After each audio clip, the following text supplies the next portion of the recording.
One of the things I've observed in organizations is that you have these major disconnects between your strategy process, which when it's done right, it's pulling you into the future, your budgeting process, which is so often just anchored in the past, right? So where does this year's budget start? It starts with last year, and then you increment from there. And then you've got your, indeed, your project approval process, which is you talk about in terms of resource allocation, and then the people process, the whole HR. And often those things are completely at odds with each other. And you seem to have cracked that disconnect. I believe we have, and I would add one more thing on that list, risk management, which is also very often treated separately. And what we have done in Equinor is that, first of all, these functions behind here, strategy, finance, risk, HR, we talk together, we cooperate. And we have designed a process in Equinor that we call ambition to action, that take us quite seamlessly from translating strategy into strategy objectives. Then we are addressing risk. Then we are looking at actions to take us towards these strategic objectives to mitigate risk. And very often it's one and the same thing. Then we are looking at measurement indicators that can indicate that we are moving towards these objectives. So ambition to action, we've had that process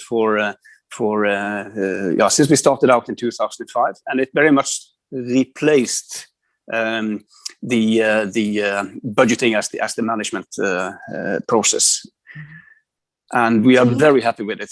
So you actually use leading indicators then, because what I find in so many companies is they drive their future behavior by looking at what their past results were. It's all lagging indicators. It's not future oriented. I mean, of course, we are trying to find leading indicators like everybody else, but there is one important learning here, and that is that we used to call these KPIs.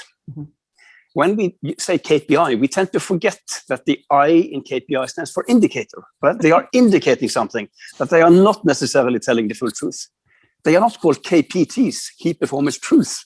They are called key performance indicators, right?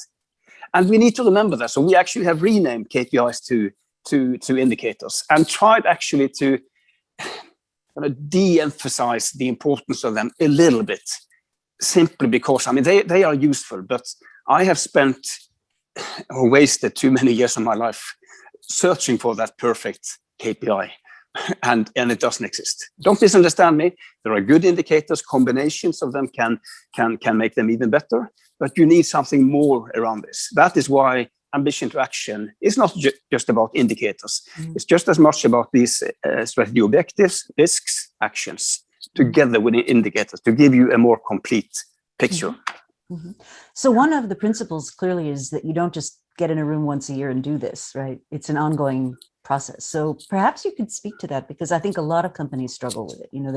The oh my God, it's the budget season and everything stops. I don't do anything else to budgets for 2 months out of the year.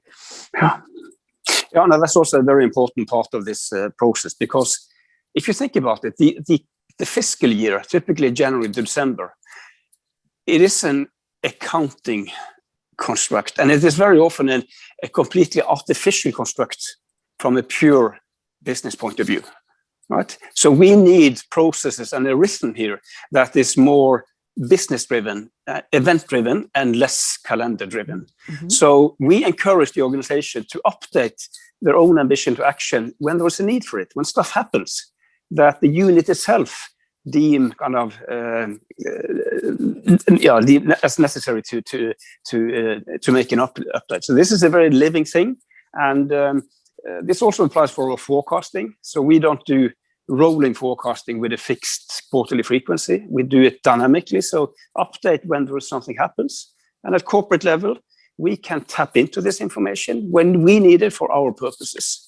So as we are sitting here discussing, somebody at Equinor is updating something because something has happened. And another important part of this is ownership.